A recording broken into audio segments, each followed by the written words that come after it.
So Joe Biden, he snidely agreed to have 2 debates with Donald Trump. In a 13-second video with a total of 5 different jump cuts, he gives us this announcement. Donald Trump lost 2 debates to me in 2020. And since then, he hadn't shown up for debate. Now he's acting like he wants to debate me again. Well, make my day, pal. I'll even do it twice.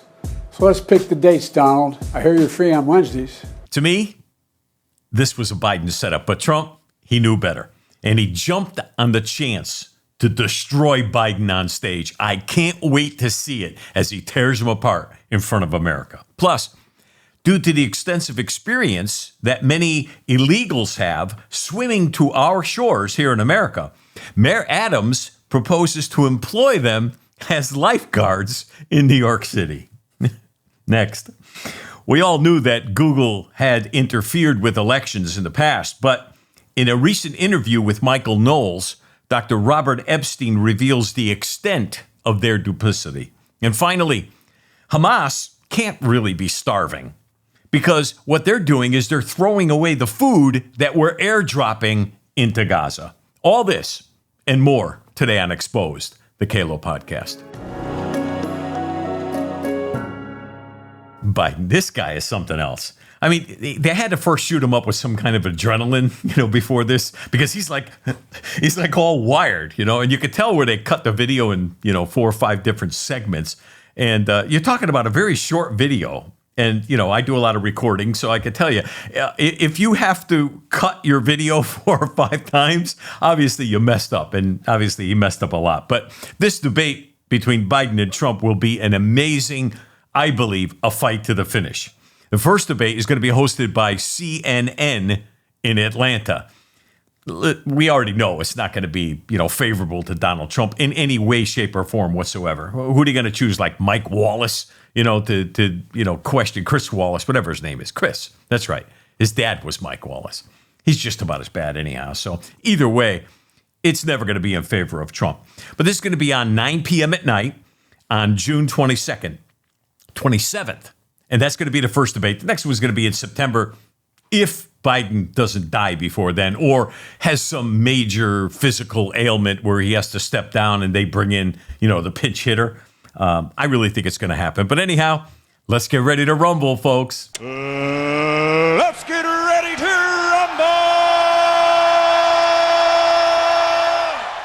While the legal cases against Donald Trump seem to be all falling apart, I mean, from, Florida, Georgia, New York, it seems like all of them are beginning to fall apart right before the Dems' eyes. I still hold off some hope, though, especially regarding the New York trial. And my hope is this, and I know a lot of people probably won't agree with me, but, you got 12 jurors. You got a couple of attorneys that are jurors. I don't know if I have much hope for the attorneys holding out and doing the right thing.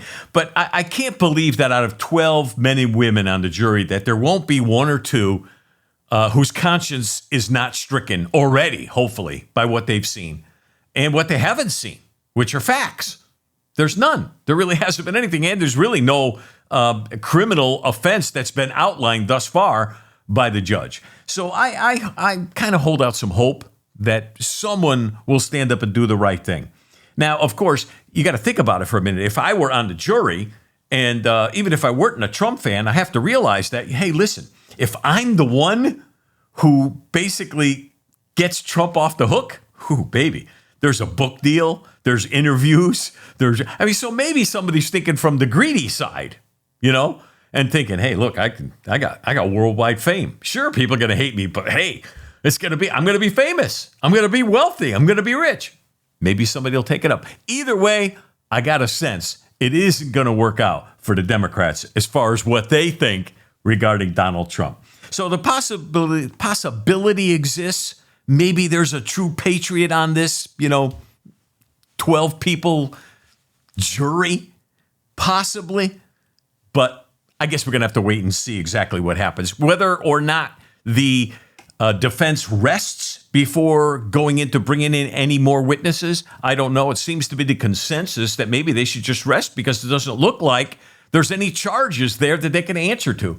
And so it might be best to just let it go. But I think we're going to find out very, very quickly as to exactly what happens. But all the while this is going on, Donald Trump schedules rallies, and he had a great rally down in New Jersey. And this was, I gotta believe, probably one of the best. First of all, Wildwood, New Jersey. It's a great area, beautiful, and white beaches, really, for Jersey. It's actually a beautiful, beautiful place. Not too far outside of Atlantic City, New Jersey. But it is kind of a Republican stronghold for Jersey. But it seems like something is stirring, something's brewing in New Jersey. People were coming from all across the state. So I'm going to show you, we're going to look at a couple of clips here. Let's look at the first one right now. Roll it. People are waiting on the side of the road for the event, which is going to be the following evening. This is the day before in the morning, early. Stores are open, selling all kinds of paraphernalia, all kinds of Trump items. People are excited. The boardwalk normally this time of year is closed. There's hardly anything there whatsoever. But as you can tell, stores are open. People are waiting along the road 24 hours or more in advance of Trump's arrival. This is powerful.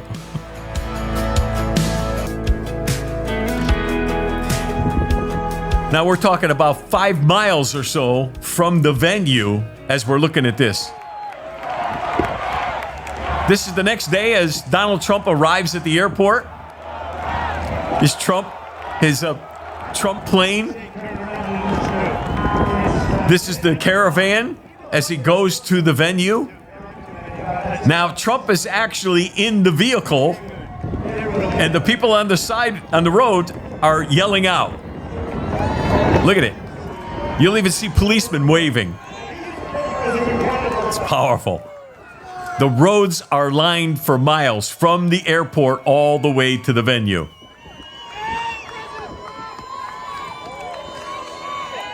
You hear him. Look at it. See the police officer waving? Yeah, Trump, Trump, Trump. America. Where does Biden get these kind of rallies? He doesn't. And it doesn't end. The venue can only hold so many people. So this is the overflow because the venue is already packed by this time.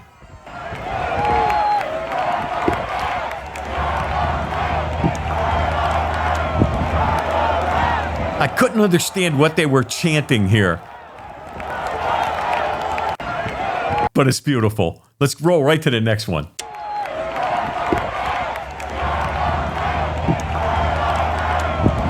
So this is inside the venue area.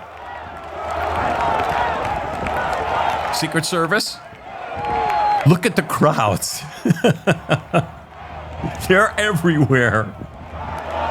Secret Service got a real job on their hand. There's Donald. Sun is behind him, getting ready to set. And people are everywhere throughout the area on the boardwalk. Let's roll right to the next one here. This is so exciting. Right now at noon, a bird's view from Tower 3 of the crowd already gathered in Wildwood to see President Trump tonight. Hundreds have camped out overnight to see the president as the shore town deals with the influx of people during what is normally a quiet time of year. Go right to the next one. Massive crowd already outside waiting to get into the venue to see President Trump later today. You are watching right here. Look at the lines. Now, obviously, there will be an overflow crowd. Thousands and thousands and thousands of people. Only 100,000 tickets were requested. I'm sorry, 100,000 tickets were requested, but it only holds like 20 or 30,000. So it's huge overflow crowds. Is impressive. Say it again. In New Jersey. This is impressive. All over the streets, just about everywhere. Here's the last clip.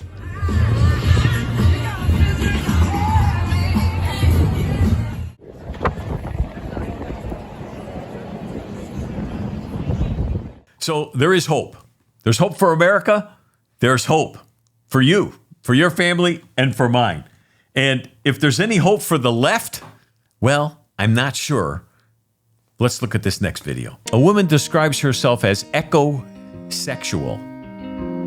She's always felt lonely, but says her new relationship with the tree has filled her void. So I began to stop daily at this particular oak tree, and I began to lean against it, began to hold it and feel held by it. And I noticed that I was experiencing erotic attraction. Now, this is different from attraction that you experience with another person. This is not about me drawing myself outward. Look at me, look at me, look at me. It felt like I was getting a download of erotic life force directly. She's a Biden supporter, by the way. It never failed me. It was never too needy. It was never too distant. It always was. It sounds so wonderful. Sonia says the feelings she gets from nature are not necessarily the same as human sexuality. It's a much deeper feeling. My friends, this is what America is coming to, unfortunately. The left is unhinged and off the wall. And they call us crazy because we're on the right. We're the MAGA Republicans. We're extremists. This is not extreme. Come on. There cannot be anything worse than having our young people exposed to this kind of craziness, nonsense, even in our school systems. And it's everywhere. And if that isn't bad enough, let's check this graduation video out. Here it is. Alisuna Cole Bishop. Victoria Lee Zubitbros. Zubitbros. What? This is real. This is for real. Zobeth Camp. Tamulme Thomas. This is at the Thomas Jefferson University nurses graduate school. At the graduation, there's a person reading the cards. So the school came up with the excuse that there were phonetic spellings on the cards that she was reading. Yeah, right. Phonetic spellings. This is about as bad as it can get. Tell me that this is not the result of diversity, equity, and inclusion. Because it has to be. This person obviously has not graduated high school, maybe not even grammar school, but definitely hasn't graduated high school. Or if they did, they don't know how to read. They've never learned English nor proper reading. So where do we go from here, folks? When people can't even read a name, and these were simple names. I mean, we're not talking about difficult names here. Thomas? And they messed that one up? This is in no way a high school graduate. Ridiculous. That is for sure. But we've got something even further than that. Let's look at this next clip. Here we go. Mayor Adams. If we had a migrant and asylum seeker plan that states those jobs that we are in high demand, we could expedite. How do we have a large body of people that are in our city and country that are excellent swimmers, and at the same time we need lifeguards? And the only obstacle is that we won't give them the right to work to become a lifeguard. That just doesn't make sense. But if we had a plan that say you have a shortage of food service workers and those who fit the criteria, we're going to expedite you. If you have the experience that you are a nurse, which you have a nursing shortage, and we would expedite you. And that's the same with lifeguards. So we have all these eligible people waiting to work with the skills we need to fill the jobs, but we're unable to allow them to work because bureaucracy is in the way. Bureaucracy's in the way. This is Eric Adams. This is his way of kind of sucking up to the Biden administration. The flood of illegals that came into New York City has left them stranded, stuck. They don't know what to do because they're not getting any more money. Don't forget, the purse strings are still held by the House of Representatives. And, they're pretty much ready to break for the summer. There's not any money left coming their way. So New York is going under. Bloop, bloop, bloop, bloop. They're going under, slow but sure. They don't know what to do with these people. So what they're saying is, what he's saying here is, those who have experience in lifeguard, we can, swimming, we can put them as lifeguards. Yeah, but what? How many people do you need as lifeguards? 5? 10? Well, let's say you need 50. You only got like a few 100,000 people. What are you talking? Nonsense. So then he says, well, there's people who have nursing experience. Yeah, in a third world nation, God knows where. And you're going to put them in the hospitals, in a nursing program? And these people are absolutely out of their mind. But that's part of the DEI, once again. Diversity, equity, inclusion. Oh, you have a nursing degree in, Kuala Lumpur or whatever. And, oh, sure, we'll just put, you know what? We're going to move you into the OR today to help with heart surgery. Yeah, okay, Eric Adams. This is nothing more than justifying giving the illegals a green card, because that's what they want to do. They want to be able to give them a green card, which gives them the rights of a citizen without being a citizen. Coming along with the green card, basically they can get a job, they can work, they can make money, and because the government is handing out voter registration forms just about everywhere, people with a green card don't know, well, do I fill this out? Do I not fill this out? So they end up filling it out, and they're registered to vote when illegally they're not even supposed to be, registered to vote. But this is what's happening. It takes about 5 years to become a citizen once you get your green card. So this is another way of expediting citizenship to those who are illegally here in the United States. Unbelievable. Hey, wait a minute. We got breaking news. We got breaking news right now. Let's put it up. The CDC, this just came out. Death rates from drowning among young children are rising for the first time in decades, according to the CDC report. And the second line there, here it is. Read it carefully. Recent data show deaths from drowning began rising in 2020 during the pandemic, especially among young children and Black Americans of all ages. That's pretty interesting. The CDC comes out with that the same time Mayor Adams is talking about we have so many people who are professional swimmers. And most of the immigrants are Black, dark-skinned, brown. I'm sorry. I don't mean to be not trying to be prejudiced, just simply a statement of fact. And so he's there saying, we want to make them lifeguards. I don't know. Something's up about this. I'm not sure quite what it is, but I got a feeling something's up. So hiring illegals to save Blacks from drowning will probably not work because the facts prove straight out. Blacks just can't swim for the most part. And we're going to get to that in just a second. But how about a little levity? Let's lighten this up a little because I'll tell you, I don't know if I can handle any more of this crazy news. Here it goes. Let's watch this. I'm Eva. I began hobby horsing when I was 13. Started really competitively by the time I was 17. And I'm now 47. The friendships are strong. Just always surrounded by women. Women. I like to be surrounded by. I like women. This is my main horse. As they say in America. Oh. This is grandmother. And their horse's name is Grandmother. It is named after her grandmother. Bowling, rollerblading, football. Some people try to understand. I try to explain to the Americans. I am the Michael Jordan of Finland as far as competitive hobby horsing goes.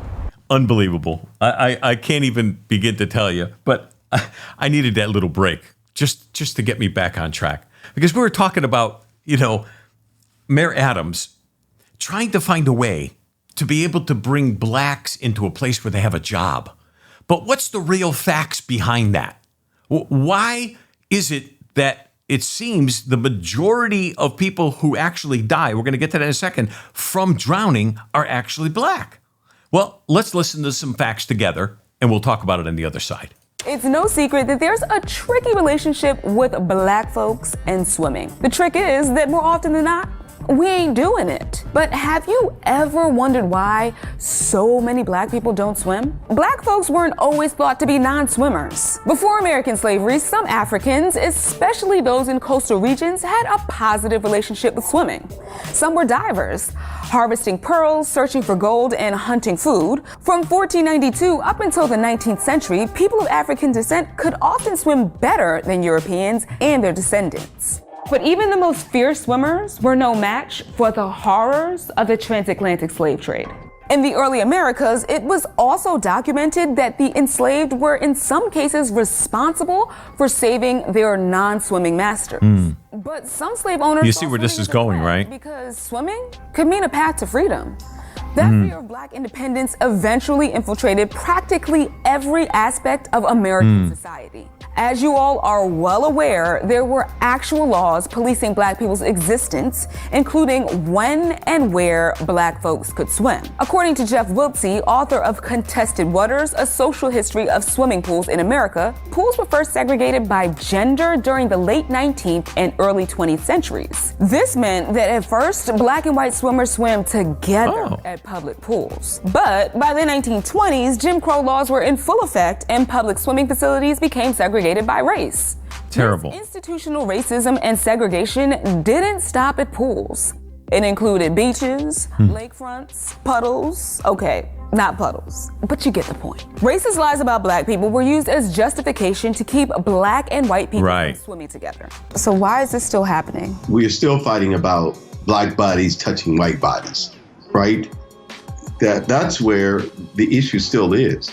And I don't think that has been removed from our society at all. There's so much racism in America. Yeah, right. Really? Are you serious? I don't know about you, but I have many friends who interracial marriages. It's commonplace today. It's everywhere. I don't know where these people are coming up with it. But let's look at some of their own facts to try to put this in perspective. Look at this clip. Aside from birth defects, drowning is the leading cause of death for kids aged 1 to 4. With all that in mind, I bet you could guess which kids have the highest risk of drowning. A 2014 study found that black children between the ages of 5 and 19 were 5.5 times more likely to drown in swimming pools than white kids the same age. Interesting. Black children between the ages of 5 and 19 were 5.5 times more likely to drown in pools than white children. And that's because we're racist. Somehow or other, it's our fault that their kids are drowning in their pools. Unbelievable. It's almost impossible to believe that something like this is going on in America. But if they can still bring about the idea of racism, then they could turn it around on people like us, MAGA, Republicans, Donald Trump. He's a racist. He's a racist. That means we're a racist. We're all racist. And that's the card that they keep playing day after day after day because it looks like they're losing, so they're getting desperate. The left is working diligently to steal the 24 elections. We're going to hear a lot more of things just like this. And here's why I believe they're stealing the election. Let's look at some facts. Good morning. I'm Rosemary Jenks with the Immigration Accountability Project. As Senator Lee said, we estimate that there are upwards of 30 million non-citizens, so foreign-born who have not naturalized, and are therefore ineligible to vote under our laws. The problem that we have now is that the Biden administration, there's a Biden executive order that orders all federal agencies to provide voter registration information to everyone they come in contact with. We also know that state election officials are not permitted to ask for proof of citizenship for applicants who fill out the federal form. So if you're a non-citizen in this country, whether you're an asylum seeker or a foreign student or whatever, if a government official hands you a voter registration form, there it is. You're going to think that you need to fill it out. Then you are going to be unlawfully registered to vote. If you vote, it is a deportable criminal offense. So I want to just do a little public service announcement here and say, Thank you.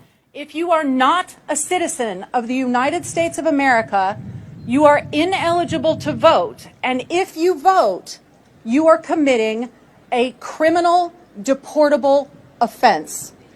We need to pass the SAVE Act and secure our elections. Thank you.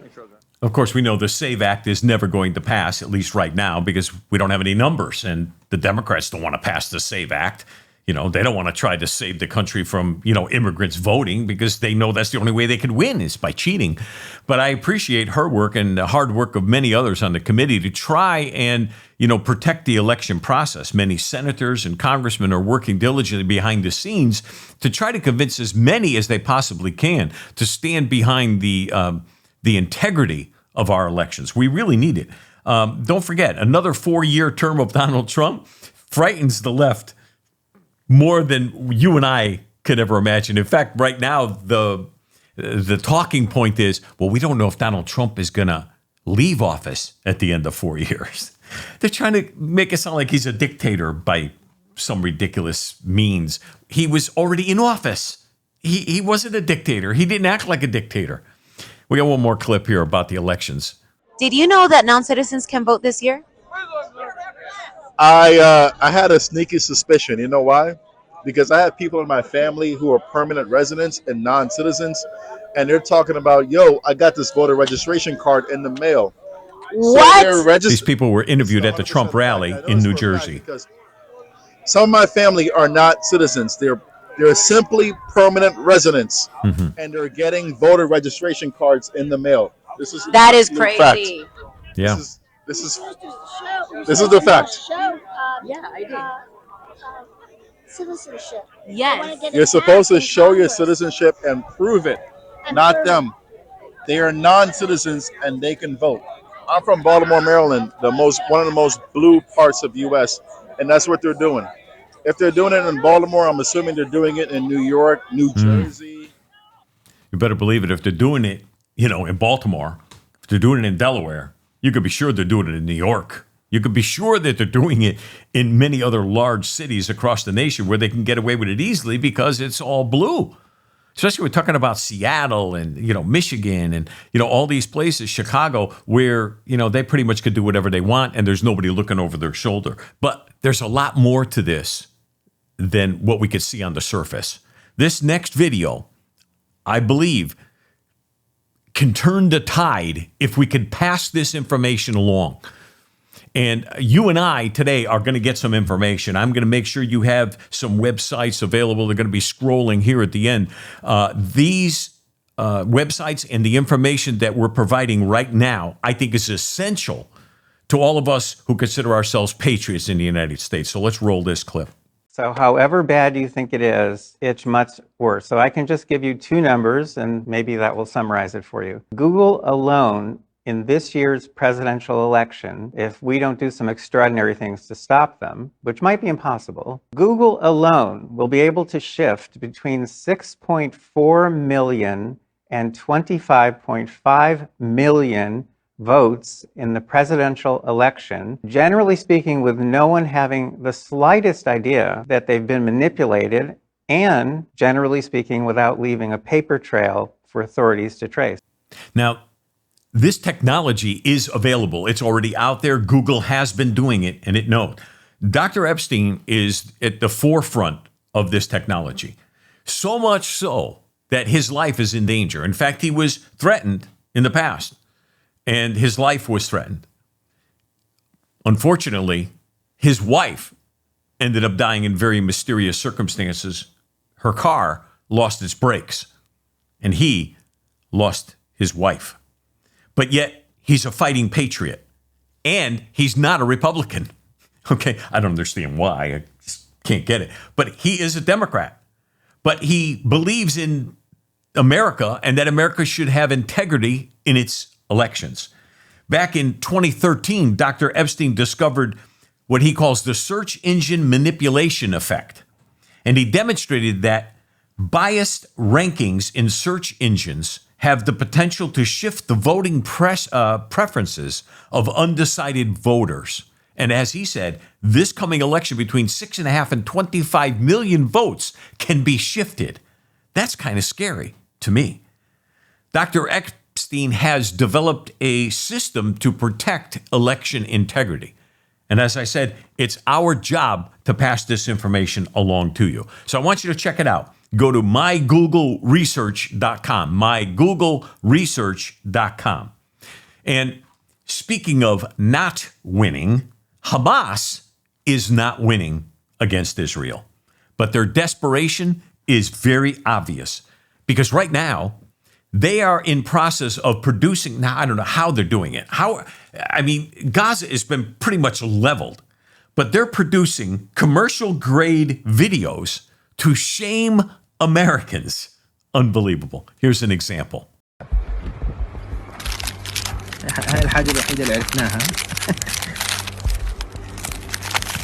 Palestinians express anger and criticism over airdropped aid from the United States. So this guy's opening up one of the containers that was airdropped. It's got Skittles in it and different kinds of food. They're meal rations like that the Army gets, MREs. And he's unhappy with it. He doesn't want it. He said it smells. Unbelievable.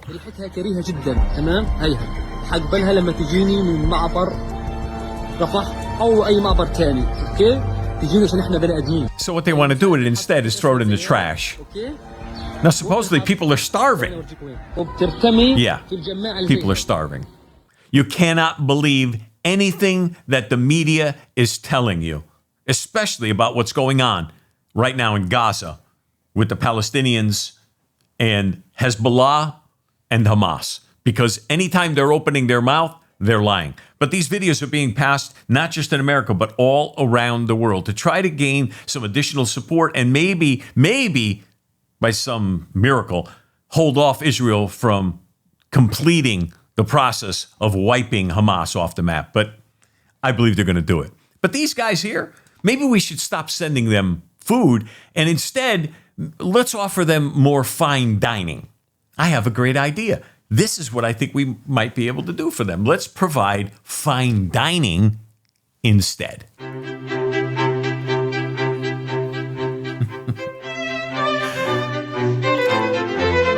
I mean, what's wrong with a few worms? Cleanse your palate. I chose this video specifically because many of those Palestinians in Gaza, they kind of look a little like this guy here. You know, they got that little, yeah. They got that look. There it is. What a colorful little worm that one was, huh? Maybe if we give them a little more refinement, they'll come around and maybe they'll be less violent. Who knows? I don't know. But see, they don't appreciate things because evil never appreciates anything good. Besides, the Palestinians left in Gaza are all there willingly. They were told to get out months ago. After the October 7th attack, they knew that Israel was coming in. They could have gotten out. There was an opportunity for those who wanted to escape and get away. But they stayed. Whether they were persuaded to stay, whether they were talked into staying, it doesn't matter. The point is, they're there because they chose to be there. They made their bed. It's time that they lie in it. Listen, thanks for watching us today. Please check out the following links. They're going to be on your screen. They'll remain there for a few minutes. I think it's important. MyGoogleResearch.com, TechWatchProject.org, and FeedTheWatchdogs.com. These will help you also in maintaining your privacy and help us all fight together to maintain election integrity in America. My name is Mike Calo for Exposed, the Calo Podcast. God bless you, and God bless the United States of America.